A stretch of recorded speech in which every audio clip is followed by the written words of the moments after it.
Hello, ladies and gentlemen. Welcome to NJPW Puroresu Review. I am your co-host, C. Right over here, it's the Pancake Princess herself. It's Melball. How you doing, Melball?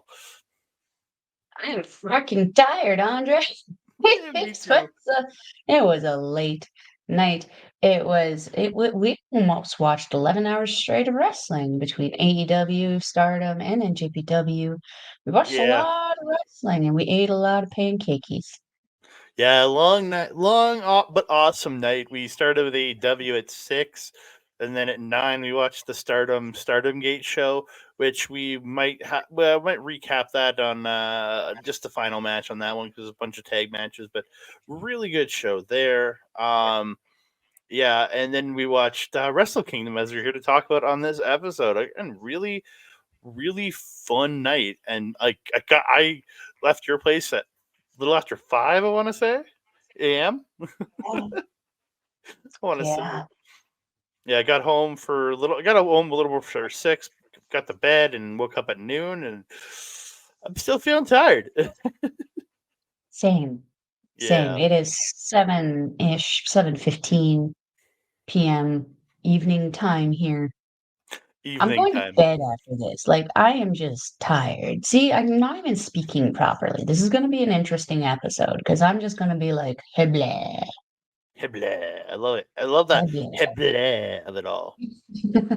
Gotta add a little Mel Ball flair on it. I don't just blah, blah, blah. I blah, blah, blah, blah.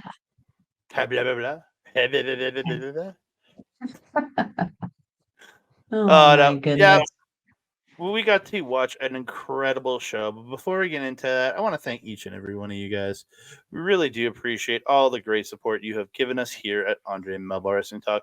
So if you could please keep liking the video, subscribing to the channel, commenting down below, sharing us out, checking us out, and also please or if you're supporting over on Sunday Night's Main Event, thank you so very much. Subscribe to the channel, and like them, send some comments into them. Let us know how if you're liking us over there. So on both, and then on our YouTube channel, don't forget to hit the subscribe button or the notification button to be alerted every time we drop a new video. Ding dong. Hello. Oh, my goodness. So yeah, it was a long day of wrestling, but I think it was really a really good time. Like Yeah. over the night, I think, and like I'll admit, going into this year's Wrestle Kingdom was one of those years where I was a little bit less enthused on this show than past years. How'd You you feel mentioned about that, this? yeah. Like I don't know. It's just one of those years where I thought, yeah, it'll be a good show, but I wasn't like last year. I was I was super amped for it last year, but this one I think really still delivered really strong.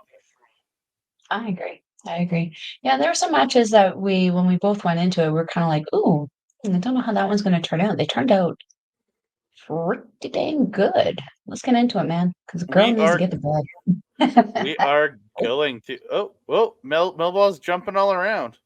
Earthquake, earthquake. Jump up, and get down. Jump. No, No, she's tired. we're gonna That kick would it be a off lot of with effort. We're gonna kick it off with the Rambo. Just got a couple little quotes on this one. I didn't take a lot of notes on this one. Yo getting beat up by Team DK with them using Yo's shoes, just smacking him around. That was a Tony Storm moment of the, chin up, tits out, watch for your shoes.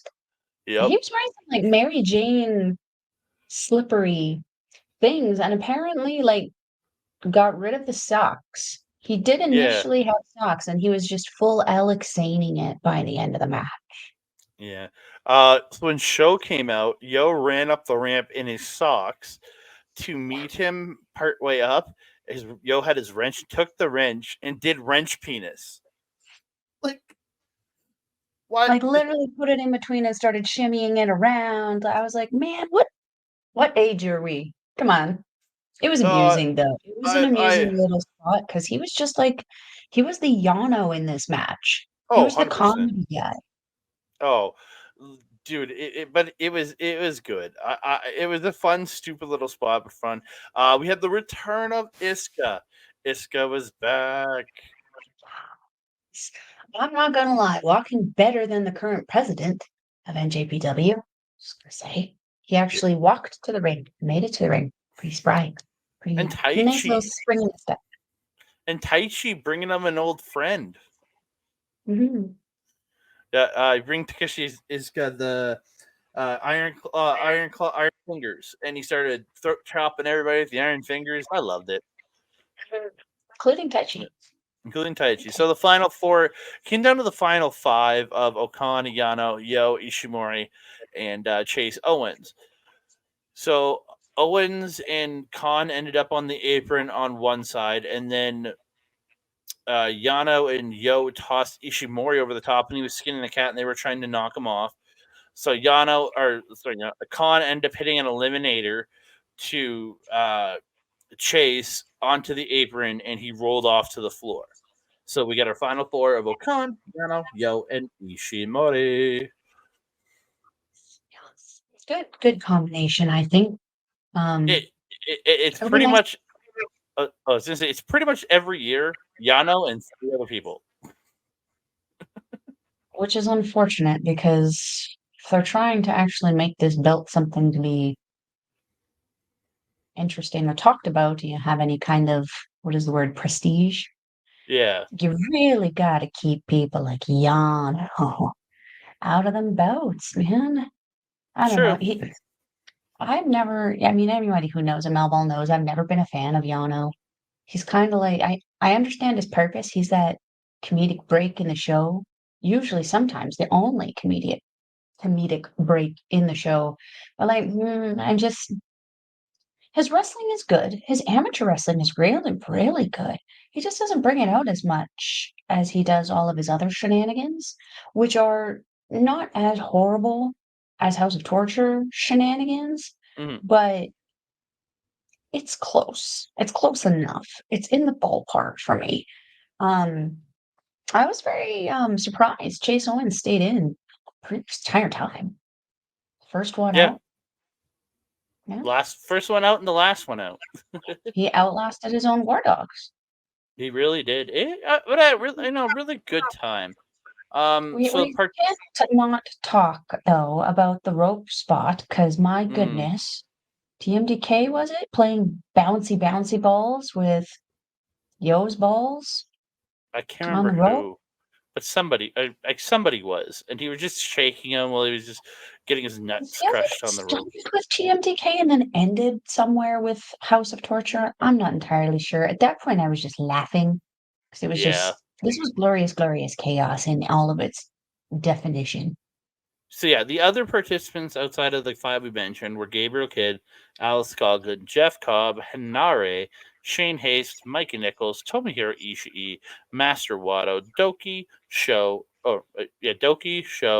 Yujiro Takahashi, Yoshinobu Kanemaru, Takeshi Itsuka, as we talked about, Taichi, and then the other Chase Owens, and from the Michinoku Pro, I'm fairly sure, I'm not 100% sure, Fujita Junior Hayato was in this. Oh yes, the one who forgot his eyebrows at home. Yeah, I was like, what? What? You said the guy had no I eyebrows. was really surprised the entire time, and I was concerned. I was like, wow, we've got another Yoshihashi on our hands. But nay, Yoshihashi does have eyebrows. This man did not. Yeah, it was a good, fun pre-show match, Very, and very then we had fun, about very good setup. then we had 15 minutes of downtime, and then we've got our first match of the main card.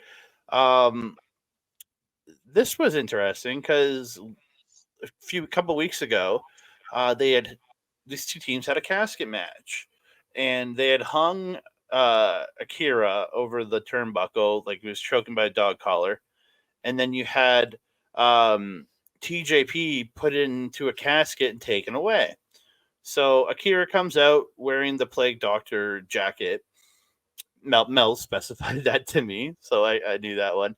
And he opened up a casket, and out comes this hand with like this bone claw hand, and then sits up as this guy with the You see it like in the rice patties in China with the hat or in over in Yeah, it Asia. was the Raiden The looking Raiden hat, hat. yeah. But he didn't Yeah. have it on. He had it kind of covering his face, and he slipped it on when he, Yeah. Malachi blacked himself out of the casket. And then they come down, and it's TJP and Francesco Akira, and he's got all this all new gear on. You're like, what the hell? And he takes the hat off, and he's got this mask on. It just looks like this like monster mask. And it's like it looks awesome. I And believe it was supposed to be a vampire of some kind. whatever it was, he wore it for the entire show or the entire time out there. They did well in it, so I can't really say too much on Mhm. that, right? He actually changed his whole, like, not even just the gear and wearing the mask, his whole persona Mhm. of wrestling in ring. Because we were having some issues with the feed at this point, so we were trying to figure out where to watch it. So we actually missed how these guys started. But yeah, or TJP kind of like doing the stuff that Sean Moore does that scares me, where he gets down on all fours and kind of like Mhm. werewolves himself across the ring. That's how TJP was wrestling. He was very feral. He was very it was really creepy, but really cool. Yeah, I he really did. enjoyed it. And then the fire on Akira was just Yeah, paint totally. like, yeah, like he had this paint all over his back, a little bit on his front, but a lot on his back of like the green fire that's on his tights. Really looked good, man. So there's a full clip off the by the War Dogs with Connors coming off of the apron to the floor on Akira. Beautiful victory rule stomped to Connors in the ring by Akira, and then he goes off the back of Connors to hit a Canadian destroyer to Moloney. Look, great sequence there. Trio was stomped by TJP after Akira comes running in the corner. It drop kicks Moloney, who's in the trio. He comes up, and then TJP comes down, stomping on him. Looked great. Moloney with that spine buster into the stomp. And then he came down with Mel pointed this out to me. He came down with like an elbow drop to finish it. I was like, that's actually really cool. I don't know if it was like an intentional thing that he planned to do, or if it was just something that, well, this is where we are, this is what's happening in this moment. But it looked really freaking cool the way they pulled it off. Yeah, and War Dog's in an all new white gear with their brand new custom titles with side plates that have the War Dogs on them. So yeah, like and then Moloney comes hits the Drilla killer to TJP, and we both thought it was over here, but TJP kicks out at like 2.9. Akira gets a Spanish fly to Connors off the top, then hits a Fosbury flop to him on the floor. And this is where they set up with Moloney.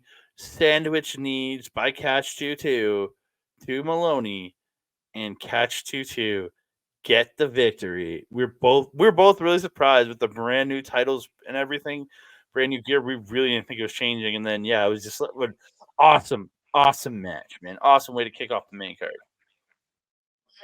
100%. This is the second year in a row that they have started off Wrestle Kingdom with Catch 2-2, and it has been the perfect start to the show. Um, the just and the whole thing about this was the gimmick and the story that was behind these four men going into this, with the War Dogs being a constant thorn in the United Empire and specifically Catch 2-2's side, especially with the, you know, introduction and then removal of Drilla Maloney to the United Empire over the last year. It was a very fun story to kind of come into conclusion, because they can either completely separate and go into their own different feuds, which I think is going to probably be what happens, um, or they can try to come back at each other. They did leave this story kind of open but closed at the same time. Like, regardless of what happens, as a fan, I'm very happy with how everything got pulled off. Seeing the difference and the change in TJP in this one was, I think, the cherry on top, though, because his creepiness and the look and everything to it added so much to the match. And for the first time, I think ever since the War Dogs have been formed, we saw fear on the face of the War Dogs coming down for this match. They were very hesitant to make their approach to the ring. So I really, really enjoy how they just really played up this story and made it something so awesome and so incredible. But yeah, to see, I definitely thought you know how much I love Catch 2 but I definitely thought based on the new championships that War Dogs were probably going to retain. Makes me very happy to see that we were wrong about that because now we get 2 years in a row. Catch 2 number one, opening the show. Yay, us. I'm a big, like I said, we're big United Empire fans. I have a Catch 2 shirt in my room. Mel got me last year.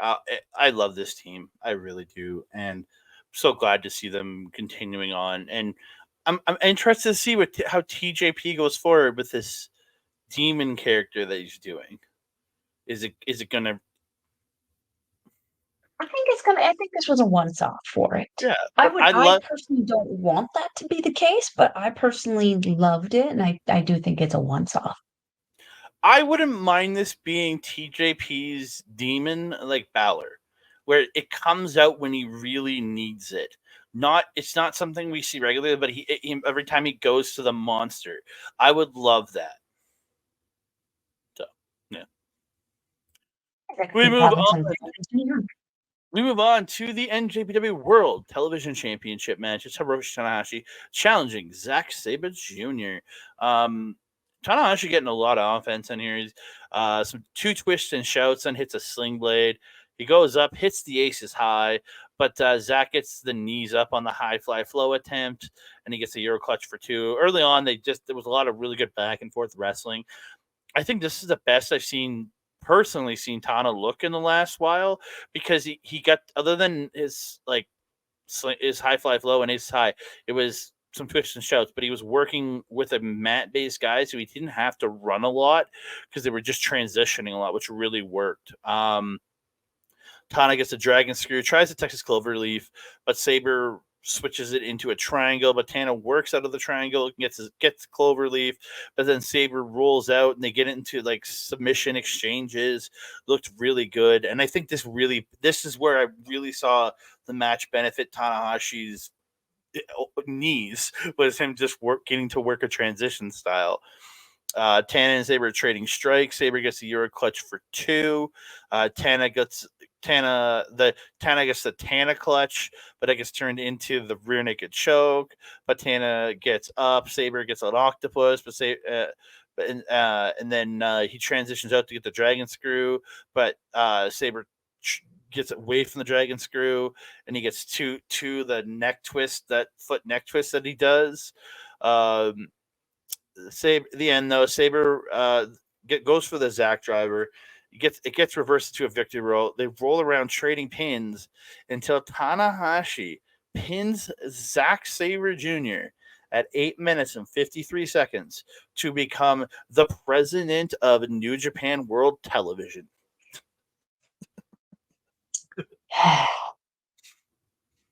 We were discussing this after it happened, and it's a great thing. I think that Tanahashi has now been put in the position that he is, but I made it very clear how I felt about people owning things, and then suddenly they're a champion, or they have the championship belt, or they're always in contention with something.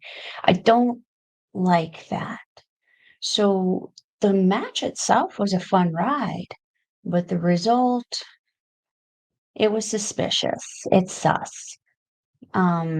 I don't like it, but you are right. It did benefit Tana a lot because he didn't have to move a lot. And like arguably, again, I do have to agree, this is the best I've seen Tanahashi in a long time. That doesn't mean though that he should have won this match. Zack Sabre Jr. has been doing a tremendous job making this title look good, despite some what I would consider like high impactful losses, particularly in AEW this year. That being said, though, this TV title, I hate it. It looks like shit. But he gave it some prestige. He gave it something to be proud of in regards to it, because we you can't be proud of the look of it, that's for sure. But we could be proud that someone like Zack Sabre Jr. has been not only carrying the title, but like really not only making a name for himself, but really putting other people that he's been facing up on a really high pedestal. I mean, he faced Narita, he faced Jeff Cobb, he faced Ishii. Like, it's been such a tremendous title run for him with this one. That being said, though, I feel that TMDK has been getting the short end of the stick. They've kind of been kented this year. While Zack Sabre Jr. has been carrying this title. So maybe this is an opportunity for Zack Sabre Jr. to now, because we saw kind of later what was going on with the Never title. Maybe this will be an opportunity for him to go after something else, like maybe, um, or sorry, not the Never title, the Global title we saw. So he probably can't go after that one, or at least not right now until that feud is over. But maybe the Never Openweight title could be something that he could consider, or maybe even that top belt. Who knows? I'm trying my best to look at this though as an opportunity for Zack Sabre Jr. to move up in the company, and that this is not a step back. That being said, I really don't know if Tanahashi, as much as I love him, I don't know that he can continue to give this title the prestige that Zack Sabre Jr. Put it at. I feel like it's either going to plateau or it's going to start to drop. And at that point, we're going to have to figure out what we're going to have to do, who we're going to have to put it on to make it not be the next KOPW nasty title that we don't want to talk about.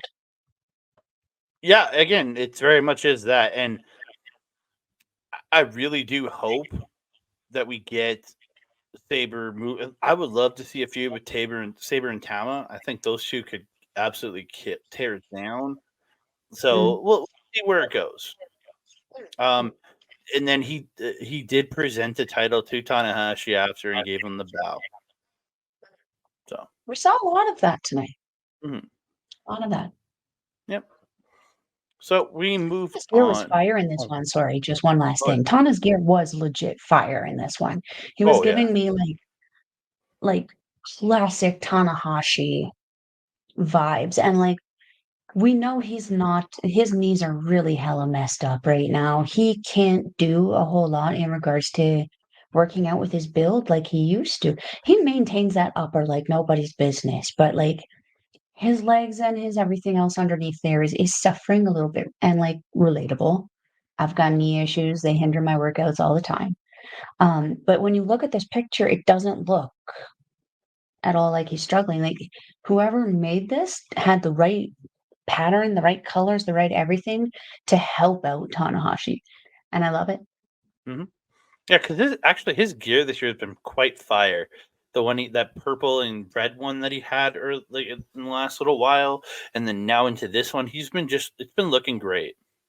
Yeah, it's been a new style of design because he's been kind of doing the sleeves, kind of like Mm. those people who I don't know at WWE. Oh, Like, pretty deadly. yeah, yeah. I think it's almost like a little homage to them. I think it's cool. Yeah, I don't know the who they team are, of but I heard yeah. they're good.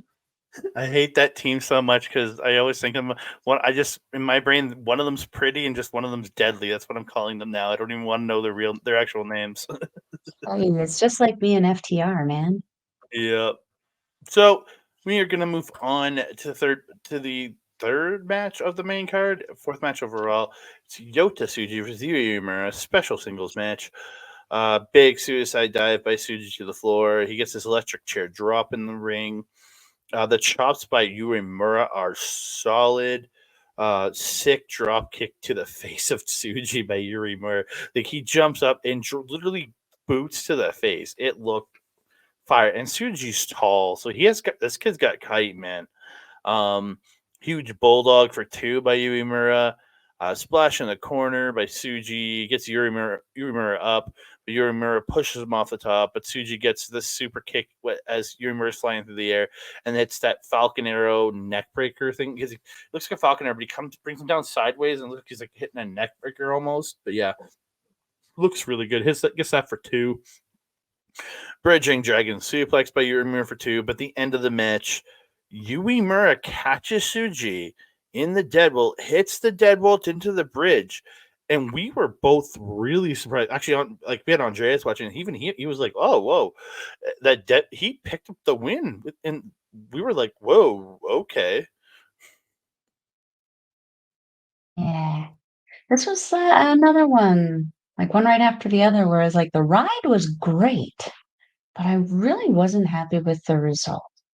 I do get that, like, we want to give the Three Musketeers and arguably the fourth one, and Yuya Uemura coming back because, like, remember when I first started watching Narita, Shota Umino, Tsuji, and Yuya Uemura were still, all 4 of them were the young lions at the side there, and Shota I think left first, and Narita right after, and Tsuji then next, and then Yuya Uemura I think was there for a few more weeks. Or a month maybe. I don't Time is not a very good thing for Mel Ball after COVID. I can't figure things out with time anymore. But I've kind of voiced my unhappiness that Uemura has not been considered one of those musketeers. Like I get Three Musketeers and everything, but there was always a fourth. D'Artagnan was a fourth, and I guess Yuya is our D'Artagnan, which is weird to say. Um, Yuya looking great. Like he's not as like shredded as he was, but he still looks fantastic. I really liked his gear. Kind of wasn't very much different from his usual stuff, but I did really like the Fabio entrance that he did, where he had like the wind blowing through his hair and it was down, just blowing. It was nice. I thought it was cool. It was different. It was unique from everybody else. So anyway, you can hate on him all you want. I'm not biggest fan of him either, but his overall look is an athletic look. He looks like an athlete. He looks like a wrestler. Some people don't. Just for fun, and they're still in it. Tsuji, though, I mean, giggity goddamn. This guy's moveset has become one of my favorites this year. Just watching him wrestle, that just unique combination of the lucha and traditional Western North American kind of wrestling has just been such a treat to watch. But the creativity and uniqueness in which he delivers all of his moves and just the unnatural speed for how large he is insane. It's something that baffles me about lucha wrestling because some of those guys, like we saw Vikingo on AEW right before watching this, and holy heckity bickety, that guy's all over the place. He's like Speeding Gonzalez. But then you have someone like Ultimo Guerrero, who's like at least not even twice the size, like at least 3 or 4 times the size of someone like Vikingo. And he can keep up with Vikingo. Like, what are they feeding people in Mexico? Those tacos must be like super powered or something. I need to get some clearly.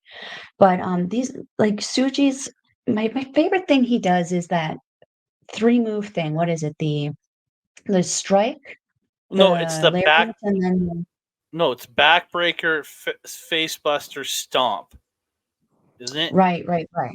Yeah. I love that combo. That curb stomp combo is just so good. There's something else that he did. What did we call it? It was like a slingshot. We called it a slingshot curb stomp, didn't we? He came off something and he slammed his face into the ground. No, Or you're was that? thinking of Finlay later. Oh, okay. Well, we'll get to that later. I really enjoyed this match. I thought that it was 2 young boys just fighting for supremacy and fighting for bragging rights. And I feel that that unlocked something in both of them because, like, we saw Suji's debut match against Sanada and one-on-one was just tremendous. But and I hate to say it, but he had most of the heart in that match. he had to make up for it a lot because of the lack of sparkle darkle coming off of the champion. Uemura has that sparkle. He has that charisma. He has that something that Sanada just simply does not. So Tsuji was able to play off of that so well. The two of them just so aggressive with each other. I absolutely loved it. I thought it was almost like again, as I said, a bragging rights match. These guys are trying to put themselves above each other, and then subsequently also Shota Umino and Narita. Yeah, I don't agree with you, Uemura. I think he's bland as hell. Gears is basic, and he's got no charisma. In my personal opinion, I find him just bland and boring. But that's how I feel. Tsuji, awesome. That dude is a shining star. Uemura, my personal opinion, I would never promote him above the KOPW title. But that's just I don't care for him. His moveset is boring. His charisma is non-existent. When he comes out and the wind was blowing, I'm like, oh, okay, Karate wrestler. Great. And I don't like Uemura. I remember this. I used to hate Doki, so maybe one day Uemura will finally click for me, but I don't know. I do not see it in Uemura. I do not understand what people like about this guy. I mean, I say the same thing about a lot of people that you like, so tomato, tomato, right? I mean, he's got more charisma than his leader. Just gonna point that out. Well, that's but everybody, dude. Taka Look Michinoku has more. probably has more charisma than Sanada. Taka has more charisma than Sanada. Dude, Dick Togo. We all hate the Dick, but he has more charisma than Sanada. I'm sorry. Like Sanada, I love the guy in Let's ring. talk about Sanada when we get to Sanada, though, because we Yeah, will sit here for. I'll shit on him while still praising him at the same time. We move on. Tag team match. It's Shota Umino and Kaito Kiyomiya taking on the House of Torture's Evil and Narita. I was not looking forward to this because I have to sit through House of Torture, and it was match. Kaito and Shota end up attacking HOT before the bell because HOT is stomping on one of the was it Prosing Noah shirt? Yeah. And then Kaito and Umino get submissions, but the bell rings, so they think they've won. But the ref, but it was Toga the whole time. The ref gets taken out. House of In that Torture case, attack. it was Kanemaru on that one. Oh, Kanemaru, yeah. So we've got a brand new name for Togo's upside down nut shot that Andreas said. He called it the scrotum tickler. That's our new name for Togo's upside down dick shot there. So he hit him with the scrotum tickler to Kaito Kiyomiya. Charlton and Walker, let them know that. Oh, I definitely will. But Evil only gets 2 off of that. Umino has Narita through the ropes, goes over the top, DDTs him, literally autocorrected to dating. That'd be funny. DDTs him onto the apron and drop kicks Sho and Kanemaru on the floor. Evil's choking Umino with the shirt. Kaito's attacking Evil, but Sho distracts him. Evil hits everything is evil. German by German and a half by Umino to Narita for 2. Narita hits so the end of it comes. Narita smacks Umino with this push-up bar, and then he hits an X Factor and gets the win. Literally, he took his finisher from arguably one of the best in-ring workers in professional wrestling, but the charisma vacuum that is Sean Waltman. So it makes sense. He's part of House Torture, so it's a charisma vacuum that has great workers as a part of it. So it makes sense for him to channel Sean Waltman here. I wish I could argue with that logic, but I can't. I'm not gonna lie. I lost interest after Kaito made his entrance it just this match didn't retain my attention, unfortunately. So I'm not really recalling a whole lot of anything interesting, except for You I you remember that Konamara was the one who rang the bell. you ran out to your garage to have a smoke during this match. Did I? Or you ran off. You were gone for like 3 or 4 minutes during this match. So That wouldn't surprise me. This was a definite, which is unfortunate because I actually really like Kaito. He's kind of grown on me because, like, after last year when he did his dumb stuff, his poor life choice with Kazuchika Okada, I was kind of like, who the hell is this little shit? But he has definitely redeemed himself through the World Tag League, through the G1. It's just been a treat and treasure to watch him and watch him kind of evolve with these guys because now he's facing a whole abundance. plethora, Abundance, yes. plethora. He's facing an abundance of new talent. Let's not piss off the natural. He's fighting a whole new locker room of people. And I've been like obviously going up into this match. This match has been a lot of House of Torture, House of Torturing people, particularly Kaito and his partner Oiwa.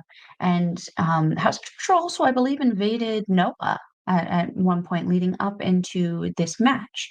So what I'm interested about is that we hate House of Torture. I mean, who likes House of Torture is really a good question. I feel like that list would be shorter. Who likes House of Torture? It, it, Um, if you like House of Torture and you're listening on either SNME or watching on our YouTube channel, leave a comment, message us on social media. We would like to know if you actually like House of Torture. I really do want to know. yeah, and then we also have some online therapy that we can and send your way that you can partake in to help you with your issues.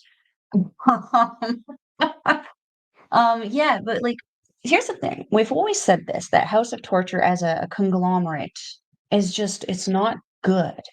But each wrestler individually has their own awesome moveset and actual ability and to do this amazing thing called professional wrestling. That that they've been formed for how long? Like 3 years now? And they've barely done anything, I'm gonna say useful, um, or credible is really concerning. But that they have actually been able to transition in this feud to go to Noah and gain the interest of the Noah fans, as well as captivate the fans here in NJPW who want to see Shota Umino, who want to see Kaito Kiyomiya. Um, we got to give them a round of applause for that. They're starting to. I've been noticing, though we hate the shenanigans, and the shenanigans are still happening. The amount of shenanigans per match has lessened. The length of each shenanigan has gone from like 10 or 15 minutes to like 2 or 3.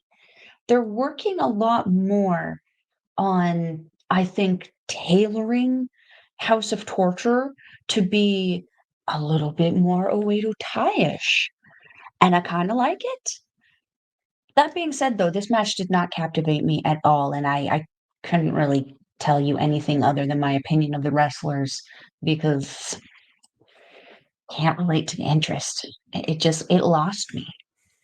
Yeah, I wasn't there for this either. So we move on. It's for the never open weight championship. It's Tama Tonga taking on the champion Shingo Takagi. Backdrop by Shingo, but Tama comes right back at him with an exploder. The strikes back and forth in this are just killer. This is the epitome of strong style right here. These two are just cracking each other. Tama comes off the top with a huge neck break. It comes off the top and hits a neck breaker. It looked great. Shingo gets a superplex off the top to Tama. Tama reverses the Death Valley Driver into a Tongan twist. Goes up, hits a beautiful Supreme Flow for 2. The gun stuns reversed into the backslide, which then turns into a power bomb by Shingo for 2. A huge pumping bomber by Shingo, but Tama makes Tama turns Made in Japan into a gun stun. Both are down. Like these two are just killing each other throughout this. Tama gets a beautiful bloody Sunday for 2, then rolls him with a huge lariat. He goes for the DSD, which is also known as the J Driller, but it's blocked with a jackknife pin for 2 from Takagi. They start headbutting each other right in the forehead too, and I was just like, oh, all I can think of is Katsuyori Shibata's big giant hematoma that took him out. That he had that piece of his brain removed, and it took him out of wrestling for so long. I just don't headbutts. If you're gonna headbutt a guy, just headbutt him in the chest. If you're gonna headbutt there, it's like a meaty spot, so you're not gonna be creating a giant hematoma on your head. Yeah, I was having Mikey Nichols flashbacks, and I was just going, no, stop it. Yeah, that Nichols and Hanare spot. Yeah, gun stun by Shingo hits the pumping bomber, hits Made in Japan, but Tama kicks a 2.9. Tama rolls Shingo through off a last of the Dragon attempt, and he gets the Styles Clash. And then he waits, hits the gun stun, but Shingo kicks at 2.9. Tama gets up, picks him up. DSD, aka the J Driller, by Tama Tonga. And that title changes again. Man, every time these two get in a ring together for this belt, they just seem to trade it. I don't get me wrong, I am all about it because these two.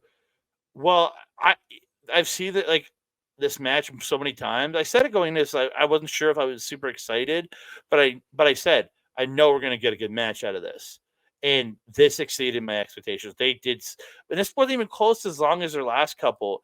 It was at like 12 minutes 56 seconds, but it felt like it was a longer match, but in a good way. Yeah, you were starting to doze off a little bit on this one, and I was like, no, you are gonna want to stay awake for this one, my guy.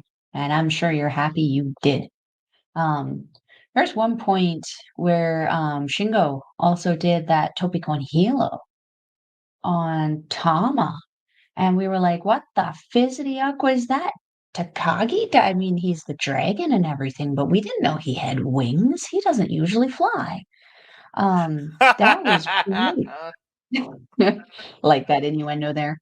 Um, yeah, and that one went that move also was so good. I believe that was our first replay of the night. Was that just perfectly done Tope con Hilo? Yes, I think at least that I remember seeing. Same. There may have been something else, but we didn't notice it. But this one, I even freaked out because I'm like, oh my God, we're getting a replay on this. What is going on? And they just had the cameras at the right place, the right time, everything.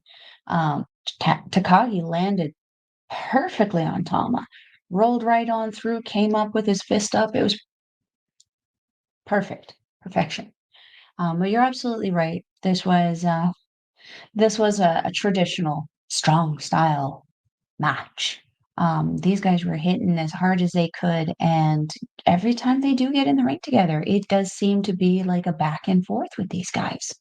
Um, that being said, it doesn't take away from the belt like it sometimes does. Like with the KOPW championship, when it was kind of going through those changes with Shingo, then Taichi, then Cho, then Taichi, I was kind of like, eh. Not only just because I don't care about that belt, but just because it happens so often with that belt, we just kind of became used to it. The Never Open Championship was like that for a little bit, but I felt like back then the guys winning it, they just weren't doing anything with it. That was like back before Cobb joined United Empire, and he was kind of like doing his thing with like Elgin and Goto, and like those three were and Ishii. The four of them were kind of having that exchange back and forth. It was kind of a dark time for that Never Open Championship, in my opinion. But this kind of thing where they are excited about it, they're touring with it, they're taking it somewhere else. Takagi, if you don't follow him on social media, you definitely should. He's one of those guys who gives you that in look into what he's doing in his day-to-day life, and he takes his titles everywhere. I expect Tama's going to do the same thing. Tama's very active on social media, active in interviews, active in bringing NJPW to North America. I suspect this is a good thing for the beginning of the year to start getting a lot more people interested in NJPW.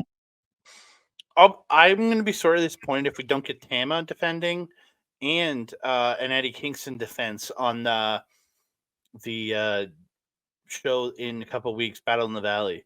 Honestly, we should be getting both. I really do think so, because Eddie and Shingo were both defending on the last couple New Japan Strong shows. If we don't get Tama out there, I'm going to be very disappointed.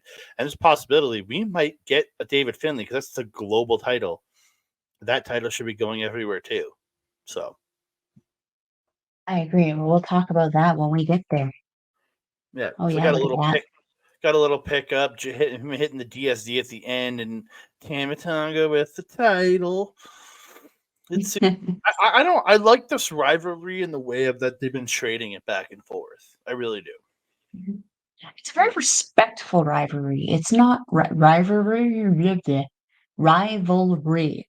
It's a very respectful rivalry where they're not being dicks to each other, but they're not talking each other down. They're not cutting each other down. They're not attacking each other in matches and stuff like that.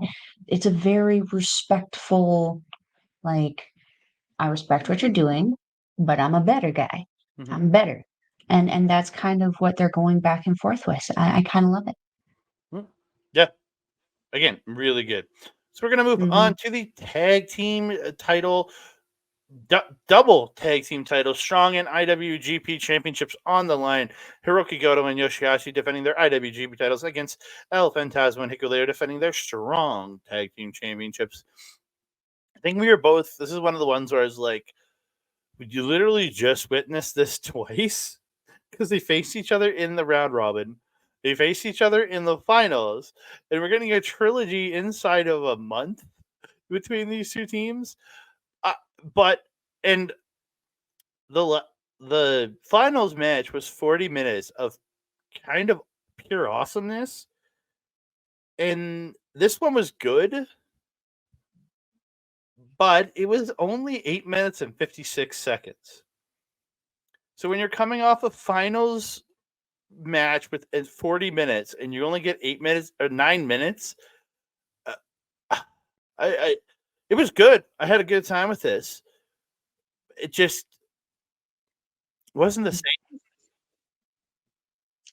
Yeah, their matches beforehand were better. Mm-hmm. This one was This one fine. didn't enrapture me like the last one. The last one enraptured me a lot more. Like it caught my attention. I was like, ooh, I want to know what happens next. And this one, I was kind of like, we've kind of seen this, guys. What are we doing here? Yeah, I'm very okay if this feud is done. If Yoshihashi and Goto go their separate ways for a while and go be single star, let Goto go into the global division or back to the Never title, and let Yoshihashi go play with the KOPW title. Like, yeah, or maybe the TV division. Maybe maybe the TV division would be good for Yoshi. You know, I think the TV division would actually be good for also Goto. Mm-hmm. I mean, I would love to see Goto in the Never Openweight championship kind of thing, but I don't know how a match with him and Tama would be, because that's another one that we've seen kind of not recently, but we have seen done into the ground into the past when Goto and Yoshihashi were still a tag team and Gorillas of Destiny were Tama Tonga and Tonga Loa. So we have seen Goto and Tama go one-on-one before. We know they can have tremendous matches. I don't know. I do agree though. I would like to see Goto get another singles run as opposed to a tag run before his career comes to an end. That being said, though, maybe the TV title would be the best thing for him, so he can start getting that, like working towards that Grand Slam kind of title-esque thing. How did we put it last night when Tana won this title? Didn't we call it like his sextant, like his sextant championship? Yeah, because like I asked, I'm like, if he's already a Grand Slam champion, this is his 6th championship. What does that make it? It's a sex slam, as we call it. Yeah. What the? Ay, ay, ay. Oh, I don't know. It's he's won. I think he's won like every singles title that New Japan has had, and Mhm. so and even I think he had that under 30 title that he used to have. I think he had that at one point, which is the title from the 2000s. He had that. He's had everything in this company. So, I mean, he's the president, so that's what kinda and happens now. isn't he still the Well, trios champion? we're Yeah. trying to forget about that Okay, because so I I'm gonna. think that has actually become the least important belts in this company, which is disappointing because you have the potential to put so many people on a stage with that. Yeah. So we'll get to the actual match itself. Oh, Bishamon go. yeah, yeah. Well, go ahead. Oh, No, you no. okay? The Bishamon thing I go. had is at the end of the match. Okay, Bishamon go for the double suplex, but Hikuleo stops him and suplexes both members of Bishamon. Goto gets a wheel kick to both members of God in the corner, shoves Hikuleo out, hits a nice looking backdrop driver to ELP. Bishamon get the Russian leg sweep headhunter combo to ELP. ELP stops Goto up top, and ELP runs him off the top, and he goes crashing into Yoshihashi. Elevated reverse GTR by Bishamon to ELP for two. The final flash and Shoto by Bishamon to ELP, but Hikuleo makes the save on the pinfall. ELP with a beauty tope to Yoshihashi on the floor. ELP hits the moonsault off the top to Yoshi. Hikule on the floor. Hikule hits the chokeslam. ELP hits the Super Thunder Kiss 86, but Goto kicks out. So this is where he busts out CR3, which is the CR2 positioning with the arm strap behind the back into the pile driver, and then Hikuleo hits the super frog splash off of ELP's shoulders, which is really the almost the same height as the turnbuckle, and and Hikuleo gets the pin and the win. Again, I enjoyed the match. It just didn't live up to what they did before. I agree. I agree. We were chatting a lot through this one, because we were interested in it. It just wasn't you're right, it just didn't live up to what it was before, and we had seen it a few times before, and I had mentioned to you that I was as despite liking all 4 of these guys in their own little ways, even Yoshihashi, even though he constantly looks surprised and his gear that entrance gear just never seems to fit. It looks like it was made for Hikuleo, but he didn't want it, and he gave it to Yoshihashi instead. It just it's oversized, and it looks silly. But, yeah, this match just it was a great match. It just wasn't as exciting as the match beforehand. And the what I was more interested in was, like, the end, which, like, nothing interesting came out of because we saw the what is their name? The Nemeth brothers come to ringside, Mr. Ryan and Nick, Mm-hmm. Nikki and Ryrie. Yeah. Don't even try. But yeah, yeah, because Ziggler or Nick Nemeth, the former Dolph Ziggler, and as Brian Ryan Nemeth comes to ringside, so we thought, oh, maybe they're gonna step in and want to challenge the champions after this, and we got nothing. So we'll talk about Absolutely them again. nothing. Yeah, the camera didn't even swing to them. It swung to them when they came in, but then after the match, I expected, like, ELP and Hikuleo at the very least to go walk by and acknowledge them and be like, "Oh, you guys want a shot then, huh?" And, like, nothing. Absolutely nothing.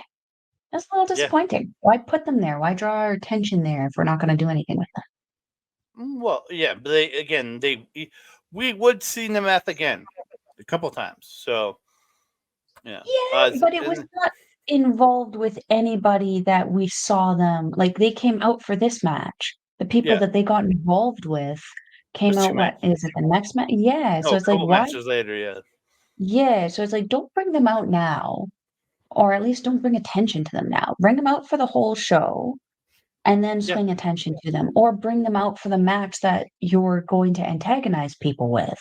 Mhm. But, like, for me, it kinda, like it took attention away from what was happening in the ring for me, which wasn't a problem, but like still, it was kind of like it was confusing. It didn't really make a whole lot of sense. Yeah. Will say though, the gear on Hikuleo and ELP really nice, nice to I matchy feel matchy. I feel like ELP's channeling AJ Styles with his gear. 100%. 100%. And Hikuleo had a removable top on this show. Yeah, yeah. At one point, I looked up. I'm like, when did he take his top off? He's taking hints from his brother, man. Yeah, it's clearly working out with him too. He's in great shape now. Dude's getting into great shape. Yeah. So move on. We're going to talk about the IWGP Junior Heavyweight Championship. Hiromu Takahashi defending against El Desperado. This is another one, and I even said this to Mel beforehand. I wasn't super excited for this because I've seen these guys. I'm done with Hiromu for sure in the junior side. He's been around for so long. I know he had the hiatus when he was hurt, but I'm just done with him. And Desperado's getting to that point for me. So I wasn't super excited going into this. I was hoping to see a newer face in this junior title match. I'm still on the point that Master Wato should be in the championship picture, but I'm never going to get that, I don't think. But well, we're going to get some work to do before he gets to that level, though. Because as good as Watto is, he's not these guys good. that's He's your good, opinion. but he's not these guys good. He's Hiromu level crazy, absolutely, but he hasn't unlocked that fear, I think. Because there's moments where Watto hesitates, and that's where things usually go sideways for him. Whereas Hiromu and Desperado, especially, they kind of do stuff and then kind of go, oh, probably shouldn't have done that, but hey, worked out. We didn't die. Yeah. Despy hitting the toe bake on heel to Hiromu while he's doing his entrance. Just getting this shit started fast.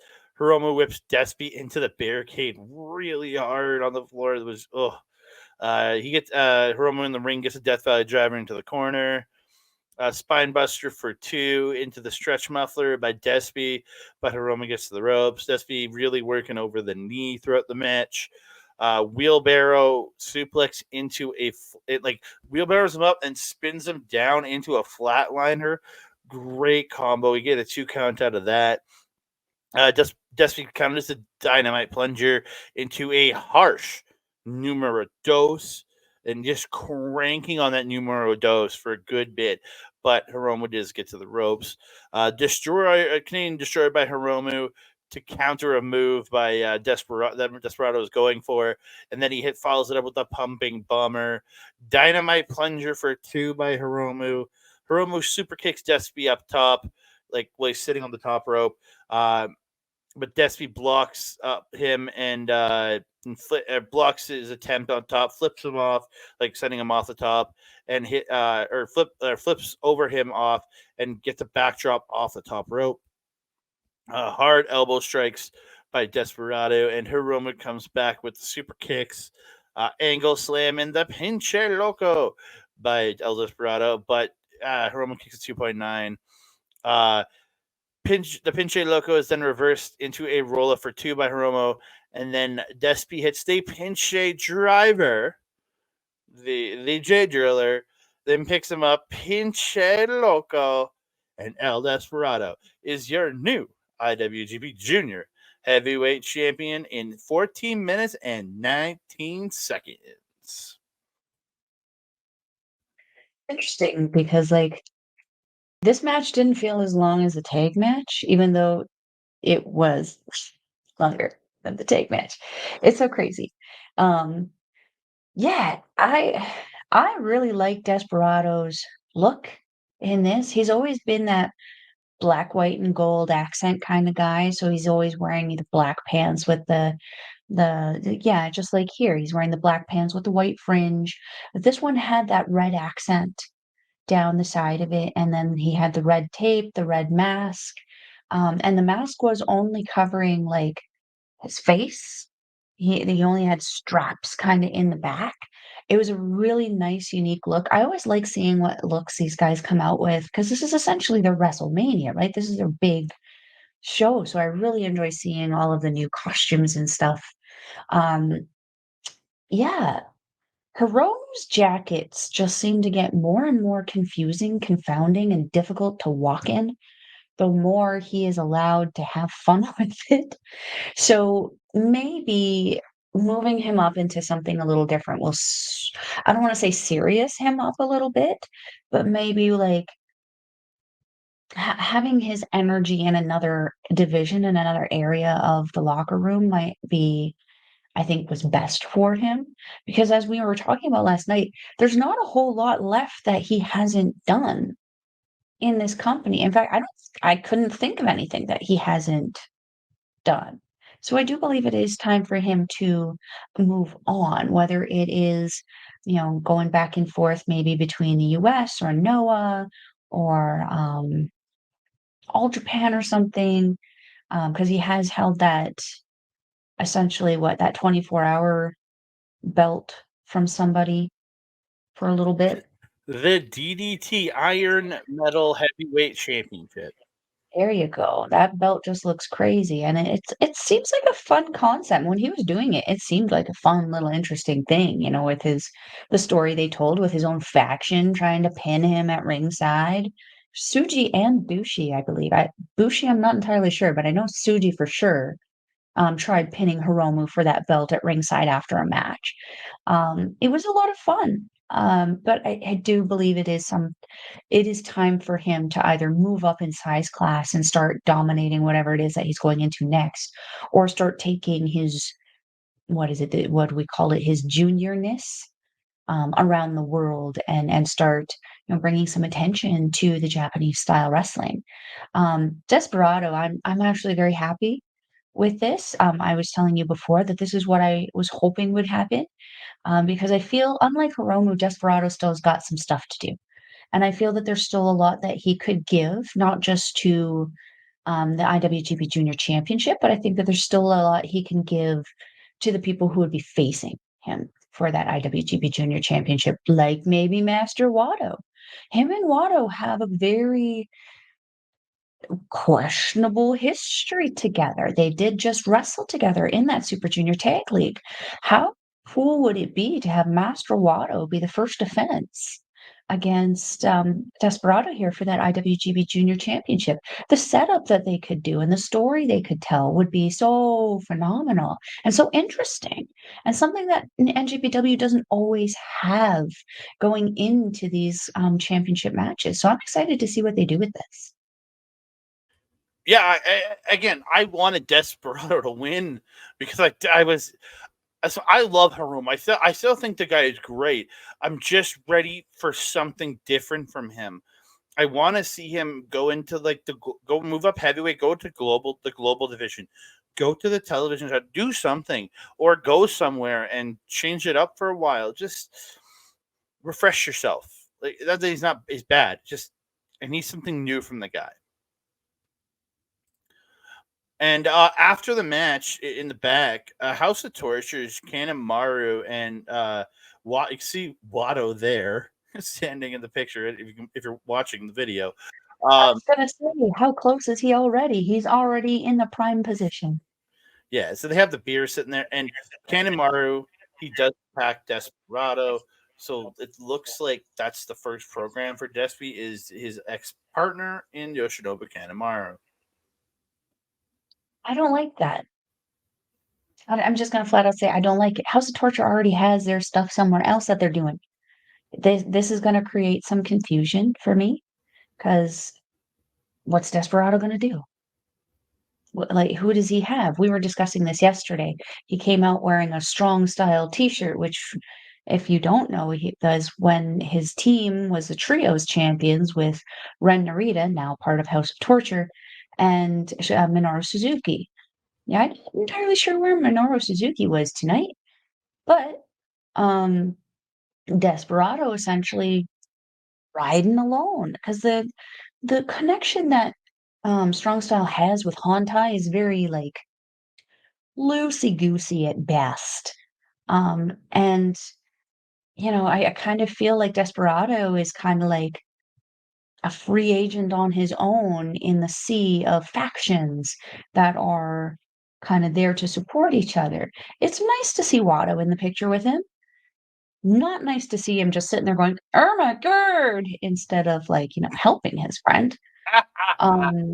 But you okay there? Oh, just like that Irma girl.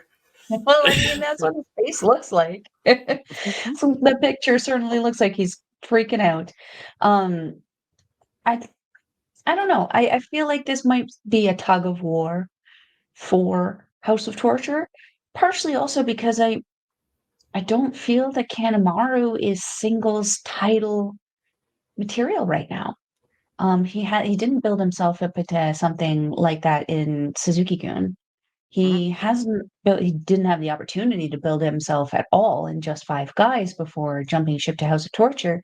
And just in House of Torture, he's just kind of been that token guy, kind of like Dick Togo, who just kind of mills around the ring, throws weapons in when they're needed, does stuff like this. Like he's kind of a guard, like a bodyguard.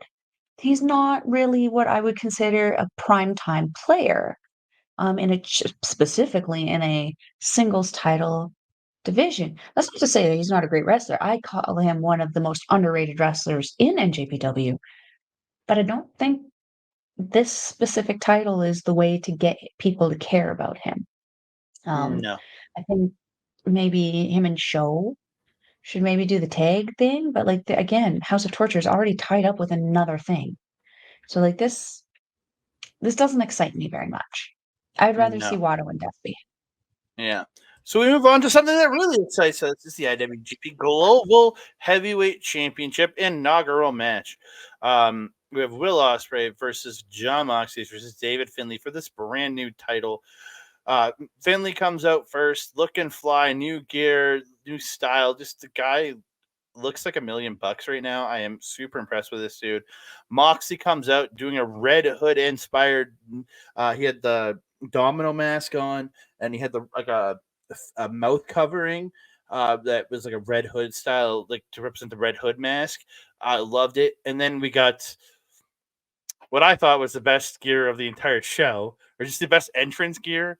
Will Ospreay comes, like they start to do an Assassin's Creed thing at the start, and Osprey comes out. I think it's Jacob Fry from I think it's Assassin's Creed Syndicate. It's the one with the brother and the sister you get to play. He looks like Jacob Fry when he's coming out, and he lifts his hand up, and the hidden blade is out, and then he kneels down, and he takes the hat off, and he goes into the stage, and then elevated starts playing because they had this ominous music with the Assassin's Creed logos, and he comes flying up, old school Osprey style, Rey Mysterio style, comes flying up out of the stage. The hood lands back on his head. I love the entrance. And then he takes off the jacket. On the inside of his arm, he's got an Assassin's Creed logo. And he said in an interview after, if it wasn't for Assassin's Creed, he wouldn't have the character that he has, because his character is based on the assassins from Assassin's Creed. So, yeah, I absolutely love this. And then we got into a banger of a match. But Mel, just your impressions of all three men before we got into it, just coming out, and how you felt these guys were presented coming into this. Well, first of all, I've been on the David Finlay train for a little bit. He's been kind of biding his time this last year, before getting involved. Like he did have his feud with Tama, Mhm. but for that never open weight title for a little bit there. And I didn't feel that that was the best introduction that they gave the newest leader of Bullet Club. But yeah, his intro, the jacket and everything, I told you it looked very swerve, very cool, he was very confident walking into that arena, and Gato looking like a Peaky Blinder just walking down at his corner. It was perfect. Mm, Um, Moxley, I wasn't terribly excited to see. And then he had his intro, and I was like, oh, okay, this is a step up. I like this. Um, Osprey's was just, it was perfection. I mean, mhm. from start to finish, He's a showman as much as he is a professional wrestler. He knows and recognizes the value of the entertainment aspect of it, and he puts so much effort into his intros, into his music, into his gear, into how he does things in the ring, how he wrestles, his facial expressions. I feel like he's just that natural talent, though, in professional wrestling. We know a few, we know a handful. Um, but yeah, the intros for all three of these guys was just phenomenal and a great setup for the intro of this match. Yeah. So we get into it. Like Mox and Finlay are teaming up early, beating up Finlay they go to the floor.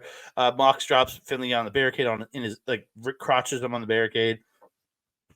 Finlay fights back running in the barricades. Ospreay and Moxley do the double power bomb to Finlay through the table. Just this great sequence of just opening stuff.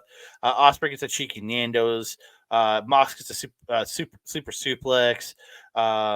Ospreay gets a Spanish fly. Mox gets a triangle and then an armbar into a triangle. Ospreay picks him up out of the triangle and buckle bombs him, but Mox comes right back out of the corner with a lariat. Finlay gets back into this, and he finally gets back involved. Mox gets an ace crusher to Finlay. But then Finlay gets the better of Mox, starts beating on him. Release X-Flex by Mox. Ospreay hits that beautiful handspring flip kick to both guys. Mox hits a suicide dive to Finlay on the floor. And then Ospreay hits. We were thinking of going up to the top for Sky Twister. He just hits it a straight up moonsault. But Finlay's nose gets broken, and Moxie's already been cut open by this point. Then Finlay's nose gets broken, and you can just see the blood start to trickle out of his nose throughout the match. And you could see him, he grabbed his nose, and you could visibly see it was like out of place. You're like, oh, I felt so bad for the guy. As someone who has dealt with a lot of stupid amount of dislocations in my life, I related to him at that point because it's like, now you got to finish the match. And he probably didn't even know how much longer it was going to go. Mm-hmm. Now you're having difficulties breathing. And then on top of that, it'll start coming. He was coming, his beard was kind of like the mustache thing was stopping it, but it was still getting in his mouth and stuff like that. When you're trying to wrestle and you're running, you're trying to breathe, you can't breathe through your nose because you're snorting in blood. Now it's running down your face, and now you're taking it in your mouth. I'm surprised this guy just kept going. Kept going. It was like it wasn't even there. It was tremendous. So yeah, Moxley gets an elevated Death Rider to Ospreay in the ring for 2. Then he puts on the Bulldog choke. Finlay comes in. Then Moxley turns on Finlay around, hits a pile drives Finlay onto Ospreay, and boots Ospreay in the face. It was like, what the hell? I love that because that's one of those things that's just so indescribably Mox. There's just something he does. He just seems like that guy, and it was so perfectly timed. It looked great. Yeah. So Moxley goes to the floor, starts tossing chairs into the ring. First one hits the top rope and bounces out. Super funny. Then he starts tossing them up and over. Ospreay stands up, turns, walks into it, and bang, he's hit with a chair. And then Moxley gets the chair set up in the ring. Uranaki's Finlay onto the back of the chair. It looked brutal. Finlay Uranagi's Moxley onto the back of the chair. Then he takes Moxley and hits him Dominator style onto Ospreay. Uranagi backbreaker by Finlay to Ospreay. Death Rider by Mox, but Ospreay comes in with a hidden blade. Trash pan into Oblivion by Finlay to Mox. But then Ospreay hidden blades him. Then Finlay lands on Moxley and gets a 2 count. Finlay attacks both. Just going back and forth. And this is where Coughlin and Gabe Kidd come in. They attack Ospreay and Mox. Mox stops a pile driver. Ospreay cutters Coughlin off the top rope. They're going for that assisted pile driver move, and that cutter off the top looked great. Mox puts Gabe and Alex on tables on the floor, and Ospreay comes off the top of the swanton. Gabe goes rolling off his table, didn't break, but Kaga went through the table, but in the way that the table on the outside didn't break. His ass is through the table, and he's like just sitting up with his ass down through the table. It was so fucking funny. Oh, This is why I get like really weirded out with their tables there because they have that metal frame mm, that goes down there. So like you're not just going through the wood, you're going through the metal frame as well. And where the metal frame is obviously not a solid metal frame, it's still an added level of resistance that your body has to forcefully break through. And Mr. Coughlin's did not.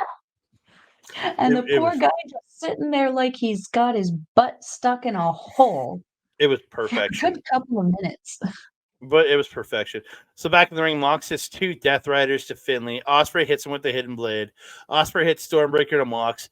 And then Finlay comes out of nowhere, hits the Trash Panda into Oblivion to Ospreay, but only gets 2. He gets him in like a surfboard, but like curb stomp set up by Finlay to Ospreay, and he comes down, knee driving into the back of the head of Ospreay and drives him into the mat, picks him up, Trash Panda into Oblivion, and to Ospreay, and Finlay gets the win. This is what we both, I think, really wanted to see. Like I wanted Ospreay. Oh, and I did get a picture of him with his entrance gear. I meant to show that earlier. Looks dope as hell there. But yeah, the Finlay with that, and the title, it has a similar look to the Intercontinental title, but a new updated kind of world look to be kind of more like, not to look like the old IWGP titles, but it looks great. But again, absolutely tremendous match. I thought these three killed it in the ring. And then after the match, Nick Nemeth and Finlay get into it, and they start beating each other up in the crowd. And then at the press conference, Mr. Finlay antagonized Mr. Nemeth because yes, he was just sitting there nicely. It was all fine until the spit. yeah, The spit happened, and then people lose their minds, which no press kidding. conference, and the meth comes back and just beats the shit out of Finlay at the press conference. It was great. It was great. Mhm.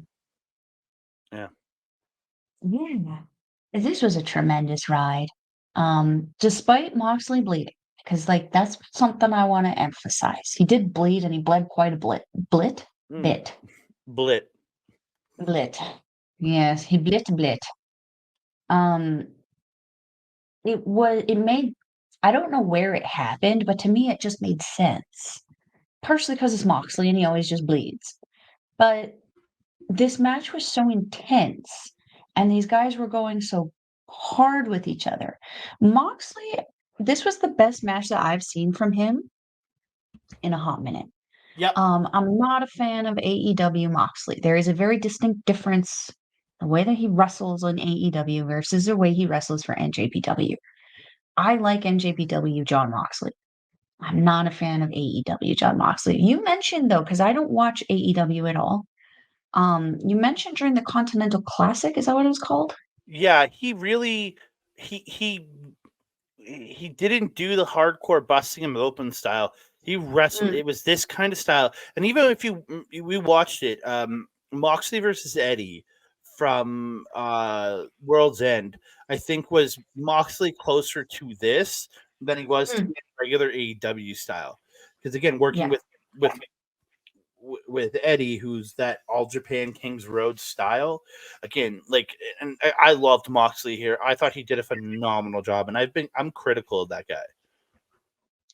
Yeah, that's what I was trying to get into there.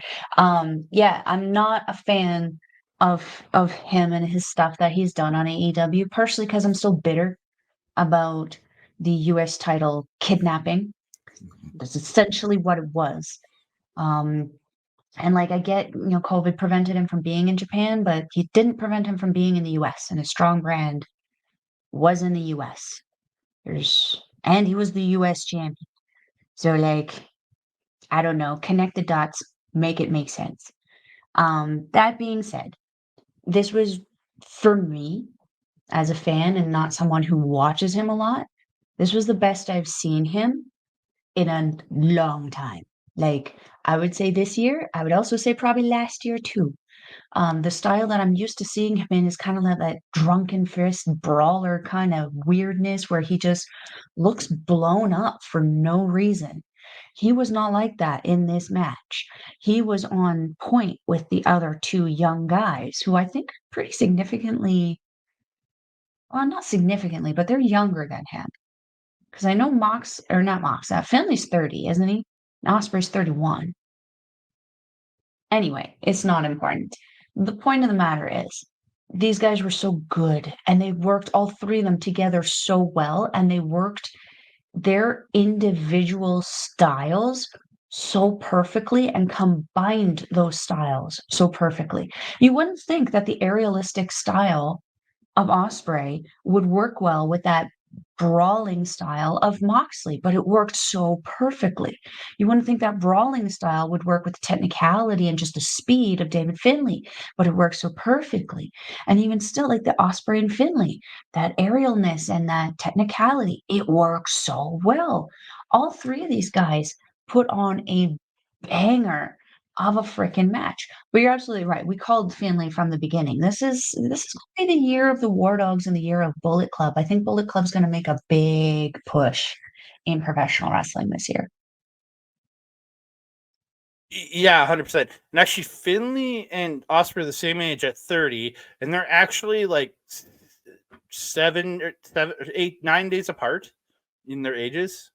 One's May 7th, one's May 16th. So, and then Moxley's 38. So he's a significant amount of years older than them. Not like Suzuki older, but But yeah. Yeah, no, he kept up with them very, very well. And he like I said, most times he looks blown up. He looks exhausted and sweaty and gross while just walking to the ring.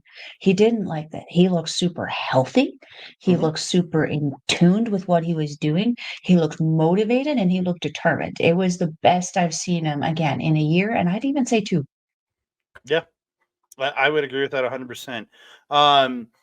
We get to move on to another special singles match. It's Kazuchika Okada versus Bryan Danielson. It's the second time they faced off in this last year. It's the first time they faced off in a singles match since Forbidden Door. They had the match in the fall where Okada broke another part of Danielson. He broke the arm in the Forbidden Door match, and he broke his orbital bone in their tag match. So Bryan Danielson coming in with the eye patch on, going back and forth early. They're just really good back and forth, these guys. Okada gets a DDT on the floor. He goes away, comes running back, but Ryan hits his psycho knee on the floor.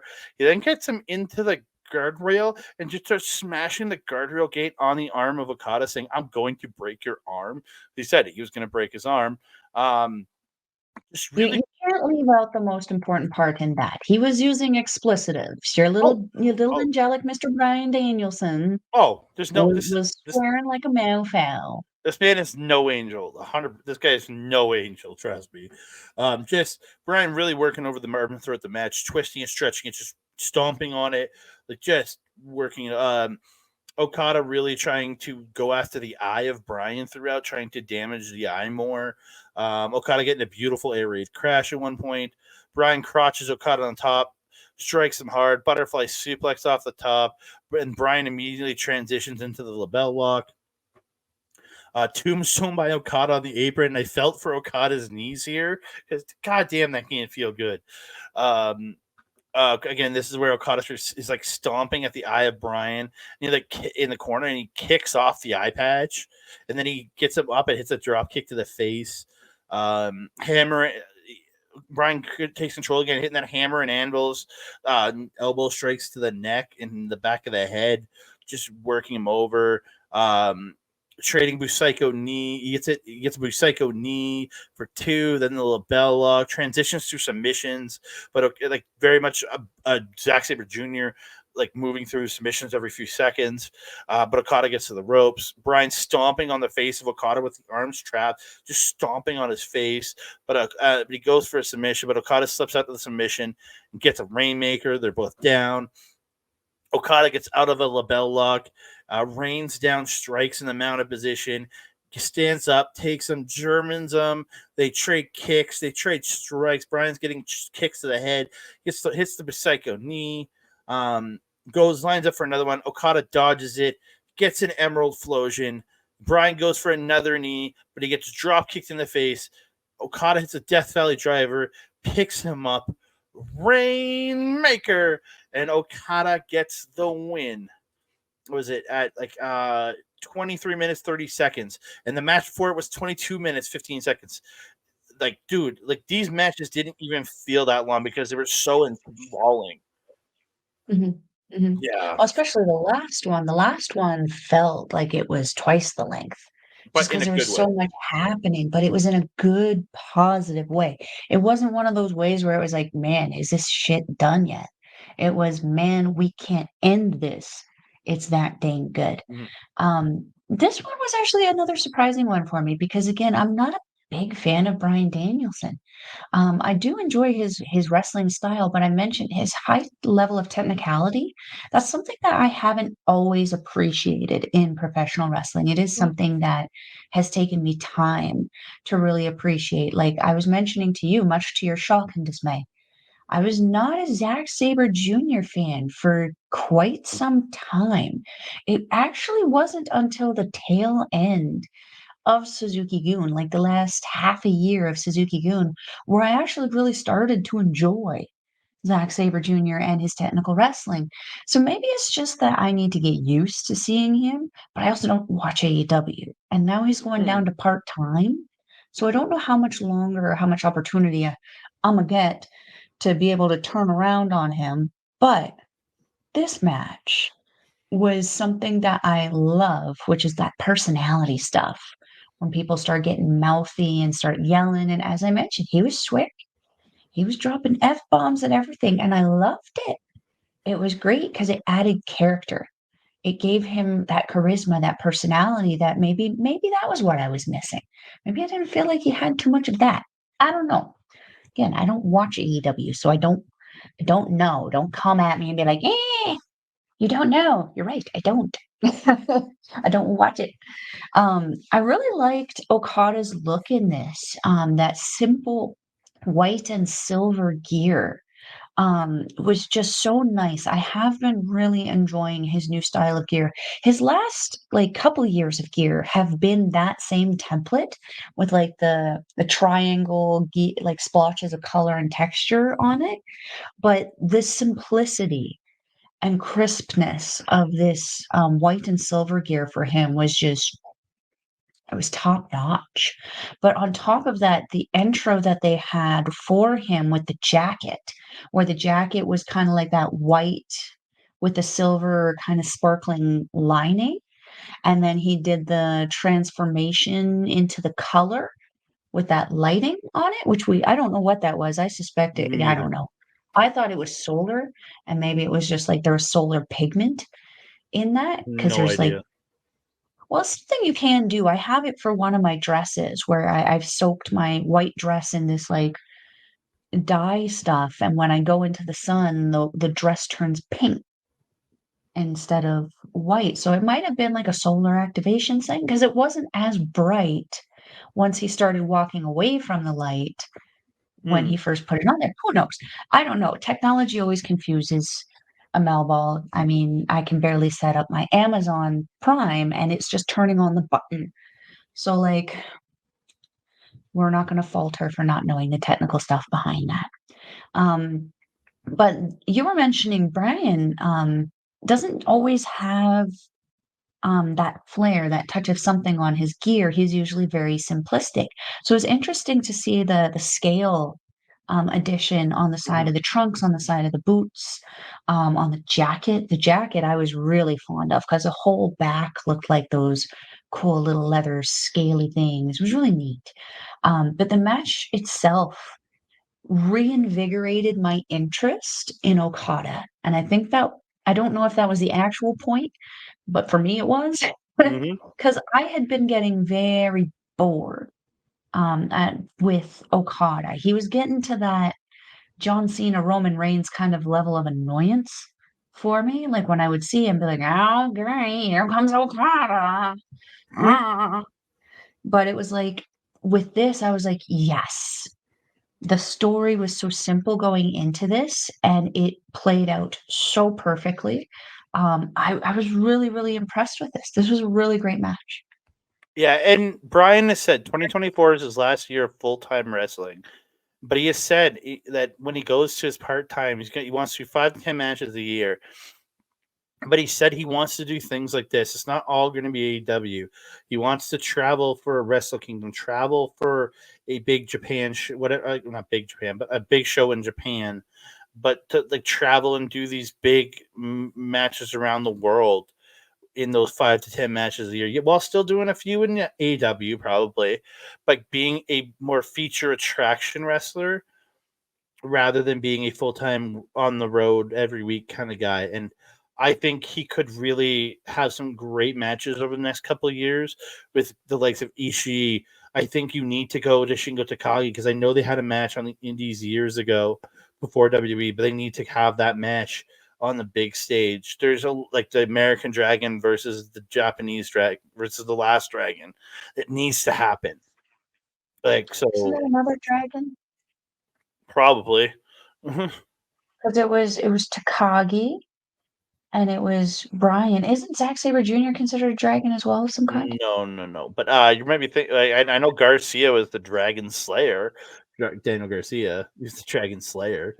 Just thinking it would be an interesting match. You could at least call it the Battle of the Dragon, having a ton of different guys who call themselves a dragon fighting for supremacy over the name and the privilege to continue calling themselves a dragon.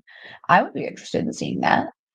Yeah. Again, and after the match, though, Brian and Okada do bow to each other. Pure sign of respect from both men. I loved it. It was just nice to see. As far as I know, neither man is injured. I haven't heard any reports yet if either man's injured. So let's hope. Hope they're both okay. We move on to the main event. This is actually same as last year. I was less excited for the main event than I was for things on the underneath. But this turned out into a really strong match. I had a good time. Just it didn't hit the level of the last the last 3 matches. Because the junior match, the global match, and the singles match, I think those 3 really stole the show for me. Where this one was fine. It was there. It was good. Slow start early, going back and forth. He's shocking for control. Naito does that hip toss into the backbreaker over the knee.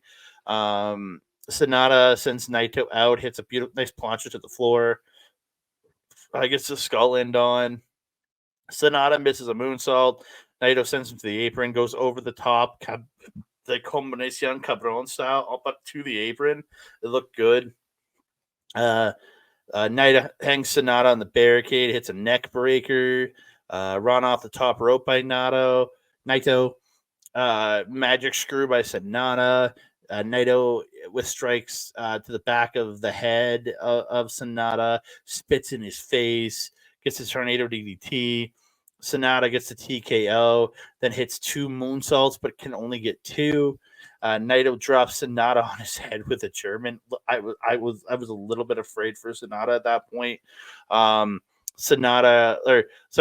Destino hit by Naito, but then he hits another, but Sanada kicks out. Sanada hits deadfall. Naito and Sanada trading strikes. Sanada hits a Destino of his own, and Mel goes, "You bastard!" She literally yells, "You bastard!" when he did it. I was very annoyed about that. Yeah, but Naito comes back with a wheel kick and a tornado DDT. Naito kicks out a 2.9 out of a or out of the Okada roll, but Sanada hits him with a shining wizard. Naito then hits deadfall, and you did repeat it. You went, "You bastard," to Naito for hitting him with Sanada, hitting Sanada with his own move. So you gave That is a dick move. yeah That is a dick move. you gave equal dick move feeling to both. Exactly. We give both the dicks to the dicks that deserve the dicks. Yeah, and he picks him up. Naito hits a brainbuster, not something you see him hit a lot. He then follows with and hits his Destino, and Naito gets the win. After the match, Evil, he's getting ready. Naito's getting ready to do his roll call, and Evil and Togo attack, and I'm like, no. I even joked about this earlier in the match as we're watching it. I'm like, yeah, Evil's going to come out and screw him over. And Evil saying, like, and it's being translated by Chris Charlton, you're not going to get your roll call. Never let that happen. Then out of nowhere, Sanada comes flying in, hits Evil with the Shining Wizard, and Naito, or Evil and Togo go to the back. Sanada and Naito kind of have this like moment of like, we're chill, we're good. And Sanada leaves as Naito's thanking him, and you can see him crying on his way up. Um, and then Naito finally he rolls off all the members of Lij, does his roll call, and he goes at Los Ingobernables da Japón, and the crowd is cheering. It was just a perfect moment. He got screwed out of it twice because remember he was there for the heavyweight title, but he ended up in the semi-main event because he put Shinsuke in the Intercontinental title on in the final. And then was it 2-3 years ago with Kenta coming out to ruin his Wrestle Kingdom and Kenta sitting on him and ruining the roll call there. So like he deserved it. Like, just awesome. Especially with the rumors abound and abound that he's probably winding it down a little bit. And I was mentioning throughout the match, I was like, yeah, he's starting to look his age a little bit. It's unfortunate because like when I first started watching this probably about 5-6 years ago, gosh, he was just like a little spring chicken. These last few years have not been kind to many of us. Um, yeah, I'm not gonna lie though, I'm not a fan of the gear that Sanada came out in. It was you kind of made the reference to like Uemura, and it kind of look like that. It was just, yeah, it was white with the kind of golden red accent, flamey kind of thing on it. You know, the shoes did not fit him properly, and the tongues of them were already on the sides of his legs by the time he made it to the ring for his intro. It was Well, not a good look. I even thought he took Uemura's gear, maybe. Yeah, and that it was just not fitted properly or something. I don't know. It wasn't my favorite gear. Oh no, it wasn't white. It was that textured pink with the Yeah, snake skin. just didn't look Yeah, good. I was not a fan. The color, it kind of blended on him is what my problem was. So it kind of almost looked like he wasn't wearing any bottoms. Yeah, not a great look. But the match itself, tremendous. I was expecting it not to be as good as it was, like how it ended up. But there was that point when they were doing the Destino trade-off, and I really did think it like they were getting Naito especially.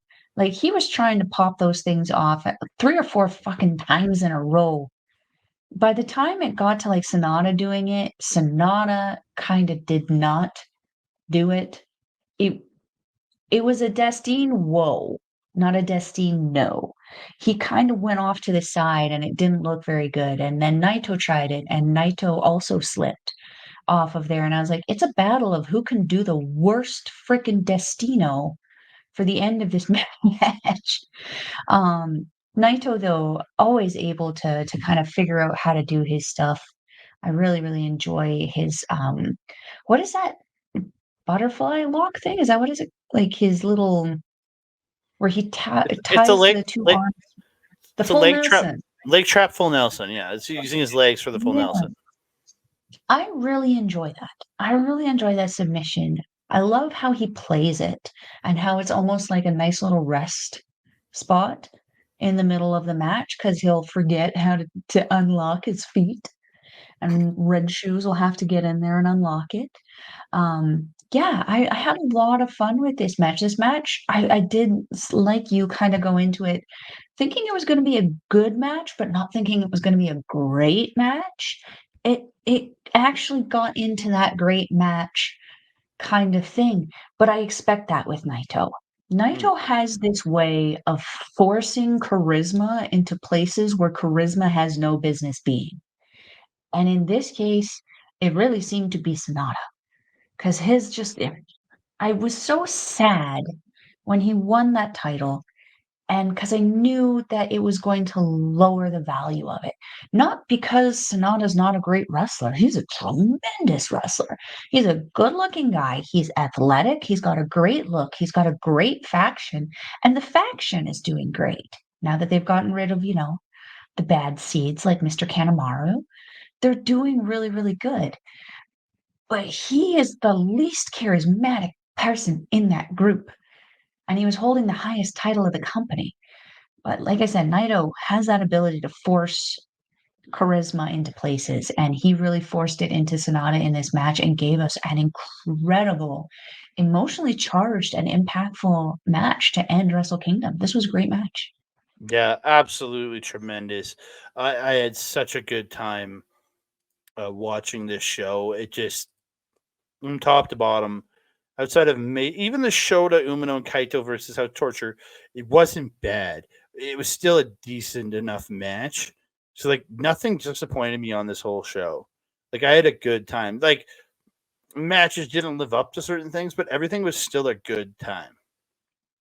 So, yeah. Oh, yeah. Yeah. From start to finish, like, there's usually at least one where it's like, could have done without that. Everything in this show served its purpose. I would have liked to see certain things a little bit longer, maybe, and some certain things a little bit shorter. Mm-hmm. But overall, there's nothing that I can think of that I was unhappy with, except for maybe some of the results. Mm-hmm. Tomato, tomato. But everything was still good. So yeah, the ride was great. Yeah. So we've come to an end of another episode of NJPW Puroresu Review. You can find me on the X Master on Blue Sky and Hive at That Canada Guy, TikTok, Instagram, and Threads at That Canada Dude. You can find me on Facebook at Andre Melball Wrestling Talk. YouTube, you can find me at youtube.com/at Andre Melball Wrestling Talk. Also check me out. Oh, and you might be listening to us right now over on Sunday Night's Main Event. Just want to thank our friends over there. If you aren't listening and you want to hear this in audio form, go to sundaynightsmainevent.com or go to the Patreon at patreon.com/SME Radio. Lots of great content coming there. They cover the whole gambit of professional wrestling is covered over at Sunday Night's Main Event. You have all the WWE stuff, NXT, MLW, Impact. It's all covered over there. So please go check them out. A lot of great content. If you're listening to us there, thank you so much. Please subscribe to Sunday Night's Main Event. Comment to them and tell them if you're liking us. If you're not liking us, just let us know. Let us know what we can do better. If we're not doing stuff good enough, just tell them we can do better. Please tell us there. Please go over and check me out over at twitch.tv/our local establishment. You can find me doing Marvel Talk. We'll be back. We just did 9 episodes, all covering the What If series. We'll be back very soon to cover Echo, and then sometime this month we'll also be covering with our Marvel Talk Rebound show. We're going to be talking my least favorite MCU movie in The Incredible Hulk. So we'll be talking about that. So check that out. If you want replays of all that stuff, you go to youtube.com/at our local establishment. Also, I gotta give some love to my boy, my buddy, my boy that got me into podcasting and all this game years and years ago. My boy Mike the Ref. He simulcasts us over at Backbreaker Video. So thank you so much for all the great support there. You go to youtube.com/at Backbreaker Video for us and lots of other great wrestling content. You can find him live playing games, doing AEW watch-alongs at twitch.tv/Mike the Ref. If you want to see replays of that gaming content, go to youtube.com/at Backbreaker_gaming, where you can find him, Mr. Rick Jules, Mr. PJC, and the freaking guest, Miss Kayla J. Kayla J. Love Kayla J. Kayla J. Melball, where can they find you? If you're wanting to follow a Melball, you can find her on the X thing at Collins Melball. You can find her on everything else: Facebook, Mastodon, TikTok, Blue Sky, and Instagram at Melball Collins. You can also find me on our local establishments programming soon. We're having some spooky ooky-ish coming out this month, so you want to stay tuned to their socials to see about that. You can also catch Andre and I soon on our local establishment where we're hopefully going to be doing some NJPW and Stardom weekly reviews where we're going to talk about some of the important stuff that y'all got to know about happening over in Japan in regards to those two companies. You can also catch me on Asher Pizarro's YouTube channel where we do our show, Ladies Wrestling Showcase. We post there usually every 2 weeks about all the things happening in women's professional wrestling. But Christmas has Miss Astrid a little busy because she gives you guys all of your booze. So we know how that has been going. So she has been a little bit busy over the season, but we will be back very soon with a brand new episode because we got some stuff to talk about in women's wrestling, some rumors, some stuff happening. So we'll be coming back with that very soon. What else? What else? If you're wanting to watch NJPW, we will leave a link in the description box below. It is njpwworld.com. It is 999 yen, or approximately 10 Canadian. Shout out Sean Spears, who's now a free agent. I hope to see him in Alberta soon. Nudge, nudge. Wink, wink. If you're wanting to watch the show that we talked about today, it is on there. You can watch some of the shows leading up to the show that happened, Wrestle Kingdom 18. 18, this is the number, right? We're on the evens, yeah? Yep. You can even go back and watch last year's Wrestle Kingdom where Will Ospreay took on Kenny Omega. That was a banger of a match. Banger of a match, you guys. Yeah, all of that available at njpwworld.com. And I was going to say next week we'll be having our best of show coming out. We're talking our best of 2023, so check it out.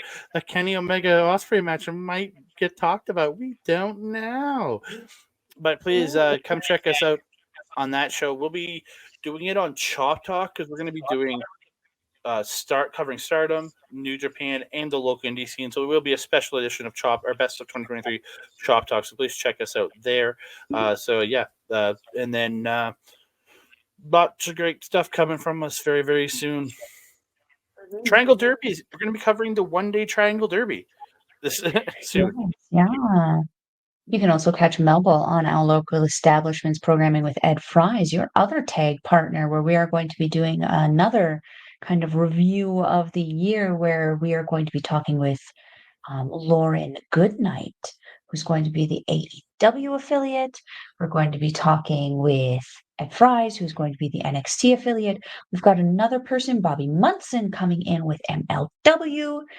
Yeah, we're going to have a nice stacked amount of people talking some amazing professional wrestling.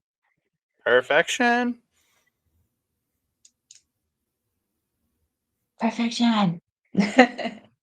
And that being said, Andre, my trusted friend and colleague, do you have anything else to say to the beautiful people?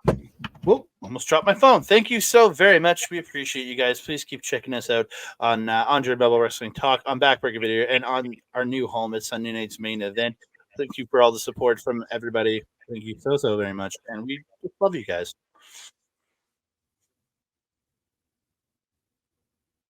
Ding dongs. Oh, notification bell. Ding dong. Hello. Sir. It's the most important part of this video. I would argue that, but okay. That being said, I am your mom. Over there is Andre. We will see you next time. Adios.